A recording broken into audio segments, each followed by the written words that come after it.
Rahimakumullah.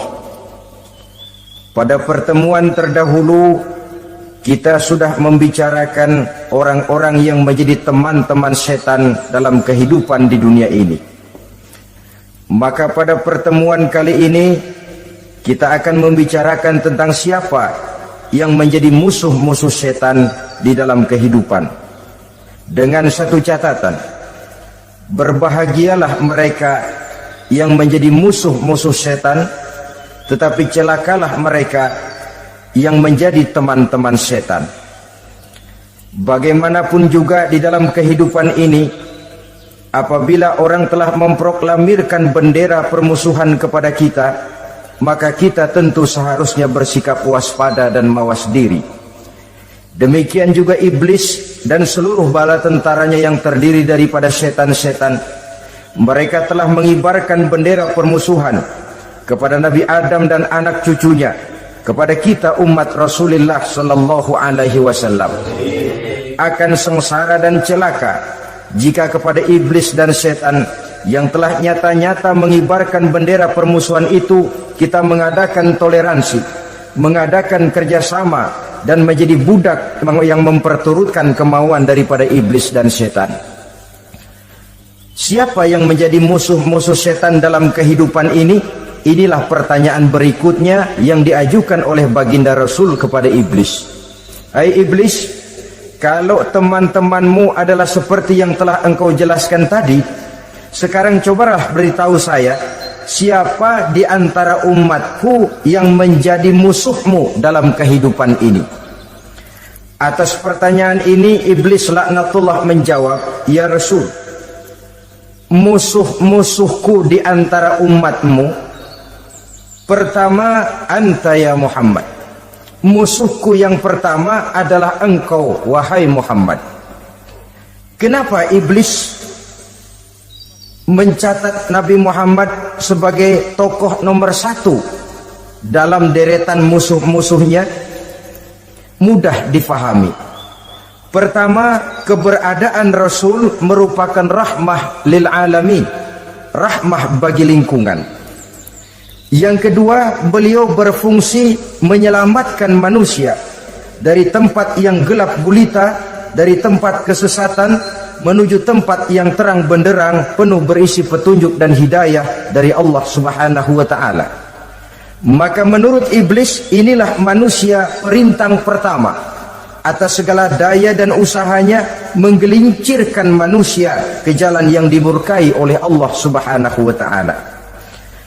Kalau kita baca sejarah, risalah yang dibawa oleh Nabi Muhammad ini memang merupakan risalah yang membawa rahmah bagi alam sekitarnya. Ada sedikit perbedaan dengan risalah-risalah sebelum beliau. Sepertinya risalah yang dibawa oleh para rasul terdahulu itu mempunyai efek yang langsung pada kehidupan di dunia ini. Nabi Nuh misalnya menyampaikan agama. Hai umatku, ini agama. Umat menentang, turun banjir yang menenggelamkan orang-orang kafir. Azab diturunkan pada waktu itu juga pada saat nabinya masih hidup. Jadi azabnya itu jenis cash, kontan. Nabi Soleh, hai umatku, ini agama. Mereka menolak, turun gempa bumi yang amat hebat menggulung orang-orang kufur. Nabi Musa, hai umatku, ini agama.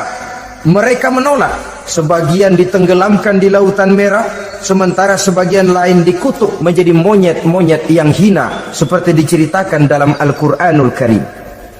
Lain dengan Rasulullah Sallallahu Alaihi Wasallam. Bagaimanapun kurang ajarnya umat yang dihadapi oleh beliau, bagaimanapun menentangnya jamaah yang dihadapi oleh beliau, azab tidak turun sepanjang beliau masih hidup. Ini merupakan jaminan dari Allah, wa ma kana Allahu liyu'adzibahum wa anta fihim. Allah sama sekali tidak akan menurunkan azab selama engkau wahai Muhammad masih hidup di tengah-tengah umatmu. Jadi keberadaan Nabi Muhammad merupakan jaminan keselamatan bagi umatnya. Selama beliau masih hidup, azab tidak turun bagaimanapun kurang ajarnya umat. Di sini sedikit bedanya dengan nabi-nabi terdahulu. Juga perbedaan dalam pola dakwah. Nabi Nuh ketika dakwahnya ditolak oleh umat, keluar doanya meminta umatnya ditenggelamkan. Tetapi Nabi kita ketika dilontari batu oleh umat, malah beliau mendoakan umatnya agar memperoleh hidayah. Oleh sikap yang semacam ini wajar lalu iblis menganggap Nabi Muhammad sebagai musuh ranking pertama. Yang kedua, siapa musuhmu di antara umatku? Yang kedua kata iblis, musuhku Muhammad imamun adil, pemimpin yang adil. Itu yang akan menjadi musuhku di dunia ini. Putus asa iblis menghadapi pemimpin yang adil. Tipu dayanya tidak terkena, segala tingkah polanya tidak diperturutkan. Imam yang adil, pemimpin yang adil merupakan musuh daripada iblis laknatullah alaih. Apa sebabnya? Karena pemimpin yang adil mempunyai dampak dalam kehidupan di dunia ini. Melindungi orang banyak, menenteramkan orang banyak. Makin aman, tentram, tenang situasi dan kondisi, makin mudah orang melaksanakan ibadah. Makin tekun orang melaksanakan ibadah, makin dekat dia dengan Allah. Makin dekat manusia dengan Allah, makin jauh dia dari iblis. Sebab dua hal ini selalu kontradiktif. Jika kita jauh dari Allah, tentu dekat dengan iblis. Jika kita jauh dari iblis, harus dekat tentu dengan Allah. Dan begitu selanjutnya. Dalam kaitannya dengan kehidupan kita sekarang, saudara-saudara, disinilah perlunya mempersiapkan manusia. Membangun manusia itu jauh lebih sulit daripada membangun jembatan. Membangun manusia itu lebih sulit daripada membangun gedung-gedung bertingkat. Termasuk membangun dan mempersiapkan calon-calon pemimpin yang adil di masa yang akan datang.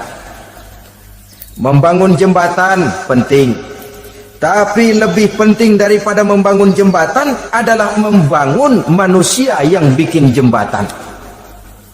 Sebab kalau manusia yang bikin jembatan tidak dibangun lebih dahulu, saya khawatir jembatannya nanti habis dimakan oleh yang bangun jembatan. Mengaspal jalan raya penting. Lebih penting dari mengaspal jalan raya, membangun manusia yang mengaspal jalan itu. Sebab kalau manusia yang mengaspal jalan bermental rusak dan bejat, saya khawatir jalan belum selesai, aspalnya habis dimakan oleh yang ngaspal. Inilah pentingnya membangun manusia pembangunan. Semua tugas-tugas besar, semua pekerjaan-pekerjaan yang baik harus berangkat dari niat yang baik, berangkat dari hati yang bersih. Siapapun adanya kita, apapun profesi kita. Yang jadi kiai, marilah berangkat dari niat yang bersih. Yang jadi mubalik, marilah berangkat dari niat yang bersih. Niatnya itu mau menghidupkan Islam atau mau cari hidup jual Islam. Kalau mau menghidupkan Islam, mari sama-sama kita berjuang. Tapi kalau mau cari hidup untuk dengan menjual Islam, minggir saja daripada nanti bikin malu. Yang mengurus masjid, mari berangkat dari niat yang bersih. Ngurus masjid itu niatnya mau menghidupkan masjid atau mau cari hidup di dalam masjid. Kalau mau menghidupkan masjid, mari. Tapi kalau mau mencari hidup di dalam masjid, tolong minggir saja daripada nanti bikin aib. Yang jadi orang alim, mari berangkat dari niat yang bersih. Jangan memperjualbelikan fatwa, yang halal dikatakan haram, yang haram jadi samar-samar, nanti membingungkan umat. Berangkat dari niat yang bersih, membangun manusia pembangunan. Ini barangkali istilah yang lebih kena. Saudara-saudara kaum muslimin rahimakumullah, setiap kita pada hakikatnya punya bakat. Secara fitrah yang kita bawa, bakat apapun kita ini punya. Saudara punya bakat jadi pemimpin, saudara pun punya bakat jadi pengkhianat. Saudara punya bakat jadi orang soleh, saudara juga punya bakat jadi orang salah. Saudara punya bakat jadi orang besar, saudara pun punya bakat jadi orang hina. Seluruh bakat ada di dalam diri kita. Tinggal nanti pertumbuhannya mana yang lebih subur. Saudara punya sifat berani, saudara pun punya sifat takut. Seberani-beraninya orang mesti ada sifat takutnya. Nanti mana yang tumbuh lebih subur? Kalau takutnya tumbuh lebih subur, dia akan jadi orang penakut. Kalau beraninya yang tumbuh lebih subur, dipupuk oleh lingkungan, pendidikan dan sebagainya, dia akan tumbuh jadi orang pemberani. Oleh karena itu, agama merupakan lingkungan yang subur untuk menumbuhkan benih-benih yang baik yang kita bawa bersamaan dengan lahirnya kita ke alam dunia ini. Setiap kita, saya, saudara, punya bakat jadi pemimpin, punya bakat jadi pengkhianat, punya bakat jadi pengabdi, punya bakat jadi koruptor, punya bakat jadi pemelihara, punya bakat jadi perusak. Tinggal nanti lingkungan pendidikan yang menumbuhkan mana yang tumbuh lebih subur. Kalau lingkungan saudara lingkungan maling, maka sifat pengkhianat akan tumbuh lebih subur. Kalau nanti saudara jadi pemimpin, insya Allah korupsi. Lingkungan yang menumbuhkan sifat mengabdi, sifat berbuat tanpa pamrih, dikalahkan oleh sifat pengkhianat dan korupsi itu yang dibentuk oleh lingkungan, pendidikan, pengalaman dan sebagainya. Oleh karena itu, secara dini agama menanamkan, menyuburkan fitrah-fitrah yang baik yang kita bawa bersamaan dengan hadirnya kita dalam kehidupan ini. Sebab itu seorang penyair bernama Syauqi mengatakan dalam sebaik syairnya, waladatka ummuka ya ibna adam bakian wan nasu haulaka yadhakuna surura. Hai manusia, pada saat kamu dilahirkan kamu menangis dan orang lain di sekelilingmu ketawa. Kakek senyum dapat cucu baru, paman gembira dapat keponakan baru, sementara kita yang lahir menangis. Betul apa benar? Apa ada saudara yang begitu dilahirkan terus nyengir? Saya kira kabur dukunnya itu. Setiap kamu hai manusia lahir dalam keadaan menangis, orang sekelilingmu tertawa. Karena itu katakan kepada mereka yang senyum di sekelilingmu, hai manusia, pada saat saya dilahirkan saya menangis dan kamu semua tertawa. Baik manusia, tapi nanti pada suatu saat harus terjadi kebalikannya. Kalau dikala saya lahir saya menangis dan kau semua senyum, nantilah manusia. Kalau satu saat saya meninggalkan alam dunia ini, saya akan berangkat dengan senyum dan kalian semua akan berurai air mata. Kalau perlu dari Sabang sampai Merauke kibar bendera setengah tiang. Kalau perlu, jangan terbalik, kita mati melotot orang malah gembira. Karena hidup selalu membawa sifat-sifat yang merusak. Inilah orang kedua yang menjadi musuhnya iblis dan beruntung menjadi musuh iblis. Siapa? Imamun adil, pemimpin yang adil. Saudara-saudara kaum muslimin rahimakumullah.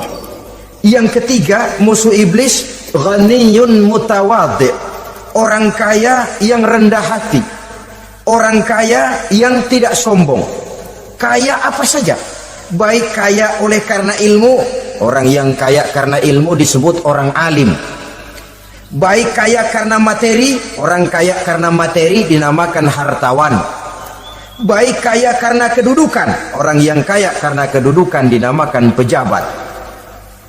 Orang kaya yang rendah hati itu musuh iblis. Beruntung dia menjadi musuh iblis. Iblis tidak senang ada orang kaya tidak sombong. Tapi iblis paling senang kalau ada orang kaya sombong. Lebih senang lagi iblis kalau ada orang miskin sombong. Masya Allah. Orang kaya sombong, walaupun iblis senang, orang masih bilang pantas saja dia sombong kaya, apaan aja punya. Udah miskin sombong, kira-kira yang disombongin apaan? Dalam segala bentuknya sombong ini Allah tidak senang, tapi iblis senang. Kenapa? Karena sponsor sombong iblis. Kan yang pertama kali sombong iblis toh. Ketika disuruh sujud kepada Nabi Adam, dia nggak mau. Ini kesombongan pertama yang terjadi dalam sejarah. Ketika ditanya kenapa kau tidak mau sujud iblis, saya kan dibikin dari api, Adam dari tanah, I am the best. Saya lebih hebat daripada iblis, daripada Adam. Adam baru kemarin dibikin, saya sudah lama. Kata Allah, kamu sombong iblis, ini surga bukan tempat orang sombong, keluar. Terusir dia dari surga. Jadi kesombongan pertama adalah kesombongan yang dilakukan oleh iblis, dan dia tanamkan itu kepada kita supaya jadi orang sombong. Karena itu sombong ilmu Allah nggak senang, tapi iblis senang. Mentang-mentang ada ilmunya, nih satu-satunya ustadz di sini ya, semua mesti ngaji sama gue. Kalau nggak ngaji sama gue, Islamnya kurang tapi bener. Sombong karena ilmu, sombong karena pangkat. Mentang-mentang pakai bintang di pundak, jalan pundak duluan. Yang wajar saja hidup ini. Sombong harta pun begitu. Kaum muslimin rahimakumullah, orang kaya yang rendah hati dimusuhi oleh iblis, tapi dicintai Allah, dicintai Rasul, dicintai malaikat. Caranya bagaimana? Kembali kepada satu kesadaran bahwa pada saat terlahir ke alam dunia ini tidak ada yang pernah kita bawa. Kalau sekarang kita punya rumah, punya kebun, punya kendaraan, punya pabrik, punya segala macam benda, apa itu? Titipan. Pada suatu saat akan diambil kembali oleh yang menitipnya. Kalau titipan itu pandai kita jaga, pandai kita syukuri, titipan akan makin banyak. Sama juga kita dalam kehidupan. Kalau orang bisa kita percaya, saya mau pergi ke luar negeri, rumah saya titip kepada tetangga. Saya pulang dari luar negeri, isi rumah tetap tidak berkurang, malah dibersihi, malah disapu, dihilangkan kotorannya. Tentu bukan main syukur saya, girang saya. Akan bertambah kepercayaan saya untuk menitipkan apa saja. Ini makna la in syakartum la azidannakum wa la in kafartum inna azabi lasyadid. Kalau kamu pandai bersyukur, aku tambah nikmat. Tapi kalau kamu ingkar, azabku teramat pedih. Artinya apa? Nikmat bisa berubah menjadi azab kalau kita tidak pandai mensyukurinya. Ma'asyiral muslimin rahimakumullah, orang yang kaya ilmu lalu rendah hati, tidak selalu ingin menonjolkan diri. Ini kadang-kadang yang tanggung ini yang bikin berabe. Alim bener enggak, geblek bener juga enggak. Yang sedikit-sedikit mau nonjolin diri. Kalau enggak jadi imam enggak mau ke masjid, enggak jadi imam enggak mau ke musola. Pokoknya kalau enggak jadi imam marahan sama musola. Macam mana? Saudara-saudara kaum muslimin, rendah hati, tidak selalu ingin menonjolkan. Sebab orang yang selalu ingin menonjolkan dirinya biasanya orang yang kekurangan kepercayaan kepada kemampuan dirinya sendiri. Dia selalu ingin dinomorsatukan, dia selalu ingin ditempatkan pada ranking teratas. Dia tidak percaya diri. Orang yang percaya diri dapat bersikap wajar dalam kehidupan. Begitu juga kaya karena harta, dengan menyadari bahwa harta bagaimanapun banyaknya titipan dari Allah, pada suatu saat akan kembali. Dia harus dimanfaatkan sesuai dengan kehendak yang menitipnya. Begitu juga kaya oleh karena pangkat, kedudukan dan jabatan, pada suatu saat jabatan itu akan hilang dari diri kita. Karenanya sering saya jelaskan bahwa pangkat di dunia ini yang paling tinggi pensiun. Titel yang paling akhir almarhum.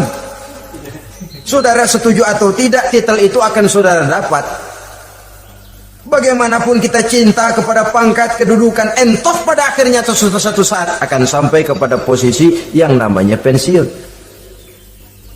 Kalau sadarlah kita kepada pemikiran ke arah sana, maka untuk mencapai kekayaan, baik kekayaan harta, kekayaan kedudukan, tidak lalu menghalalkan segala cara untuk mencapai tujuan, tapi dibatasi oleh norma dan kaedah yang harus dia taati, baik kaedah agama maupun kaedah bernegara. Inilah orang ketiga yang menjadi musuhnya iblis, orang kaya yang rendah hati, orang kaya yang tidak sombong. Yang keempat, saudara-saudara, tajirun shadiq, pedagang, pengusaha yang jujur. Iblis gedek betul, benci bukan main sama pengusaha, sama pedagang yang jujur, yang tidak ngurangi timbangan, tidak nipu pembeli, tidak barang yang jelek dibilang bagus, atau yang bagus di atas yang jelek di bawah, atau dicampur yang baik dengan yang jelek supaya kelihatan semuanya jadi baik. Semua orang ingin untung, tidak ada kecuali siapapun orangnya, dan itu wajar. Setiap manusia ingin mendapat keuntungan, kalau perlu dengan modal minimal mencapai keuntungan maksimal, seperti yang diajarkan oleh teori ekonomi. Itu kan yang namanya produktif kan. Satu usaha dinamakan produktif, bagaimana kita mengeluarkan modal minimal bisa mencapai keuntungan maksimal. Silakan. Bahwa manusia ingin untung itu insting, naluri, fitrah. Tidak ada orang yang mau rugi. Tapi cara mencapai keuntungan itu yang membedakan antara seorang muslim dengan yang bukan muslim. Sudah pernah saya sampaikan, apabila kaum pengusaha, para pedagang sudah dijangkiti penyakit yang tidak jujur, yang akan timbul adalah kekacauan ekonomi. Kekacauan ekonomi bisa menimbulkan revolusi sosial, dan revolusi sosial merupakan kiamat satu generasi. Semua kericuhan hampir bermuara dari perut, dan itu ekonomi. Orang nodong perut, orang korupsi perut. Ya walaupun korupsi kalau sudah kelas kakap tidak lagi sekedar urusan perut. Ya perut apa yang diurusin kalau korupsinya miliaran itu? Perut jin barangkali. Saudara-saudara kaum muslimin rahimakumullah. Oleh karena itu, pedagang yang jujur, pengusaha yang jujur, ini merupakan musuh iblis. Iblis tidak senang kalau ada pengusaha yang jujur. Iblis tidak senang kalau ada pedagang yang jujur. Tapi iblis akan tepuk tangan kalau pedagang sudah selingkuh, kalau pengusaha sudah nipu. Ada orang bilang, sekarang mah kalau jujur-jujur bener nggak makan apa-apa dong kita. Sebab katanya jangan lagi nyari yang halal, sekarang ini yang haram aja seret. Rupanya sering masang undian nggak pernah kena. Lalu bilang jangan yang halal, yang haram aja nggak kena-kena katanya. Sebenarnya bukan itu masalahnya, saudara-saudara. Bukan itu masalahnya. Masalahnya ialah bahwa kejujuran membawa keberkahan. Ini kalau kita berpikir dengan kacamata agama. Keberkahan merupakan sumber ketenangan. Dan ketenangan ini tidak bisa dibeli dengan materi yang bagaimanapun banyaknya. Walaupun kita punya percetakan duit, ketenangan itu nggak bisa dibeli. Jangankan cuma punya duit banyak, percetakan duit saudara punya, mau membeli ketenangan yang berasal dari keberkahan, sulit. Jadi kejujuran membawa keberkahan, keberkahan membawa ketenangan. Jangan macam dulu tukang sol sepatu ditanya oleh temannya, bang ngesol satu hari dapat berapa? 200 rupiah. Sembayang enggak? Enggak. Islam kalau Islam kata temannya, sembayang dah, kali aja besok dapat rezeki lebih banyak. Yang benar, iya, kalau orang sholat itu Allah dekat, nanti rezekinya ditambah. Beneran? Bener. Subuh sembayang dia, sembayang sarapan, berangkat ke tempat dia ngesol mangkal. Dari pagi sampai jam 11 belum ada juga yang ngesol. Mulai bimbang hatinya. Katanya kalau sembayang rezeki tambah, tadi sembayang subuh sampai gini hari belum ada yang ngesol. Cobaan kali, sabar. Datang sholat zuhur, habis zuhur nunggu lagi, belum juga ada yang datang ngesol. Udah mau pulang hampir maghrib, baru datang satu orang dan ini sendal jepit putus.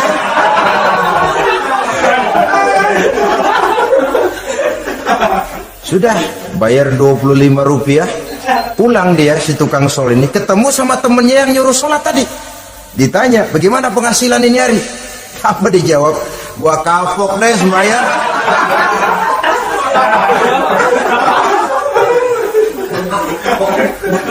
Kemarin nggak sembayang dapat 200, sekarang begitu sembayang jigo.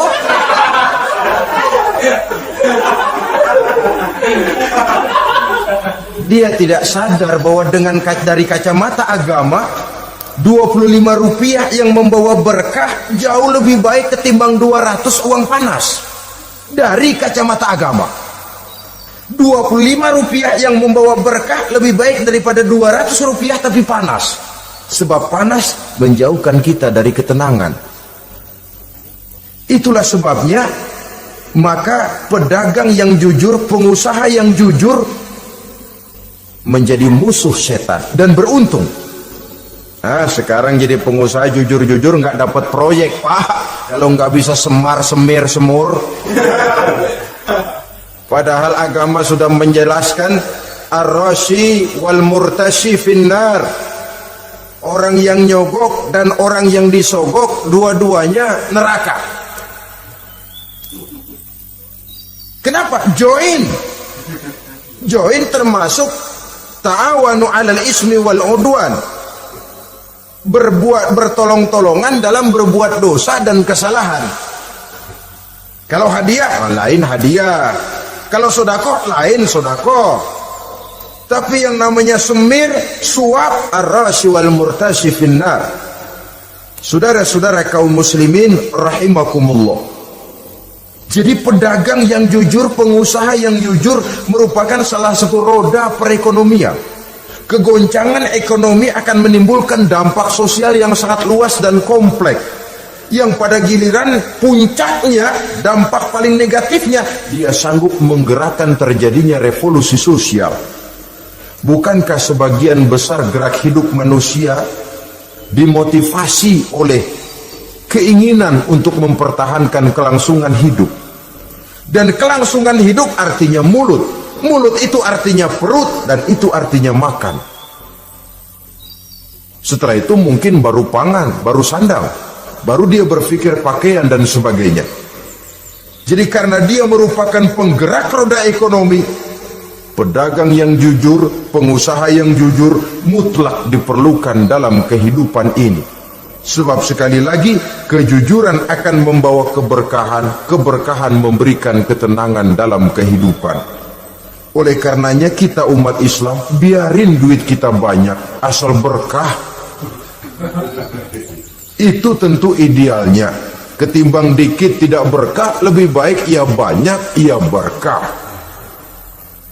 Dan keberkahan itu datang lewat kejujuran. Kejujuran ini sudah dicontohkan oleh Rasul pada saat beliau berniaga ke negeri Syam. Dikala berumur 9 tahun, bahkan dikala berumur 25 tahun, seketika membawa dagangan Sayyidatuna Khadijah yang kelak jadi istri beliau.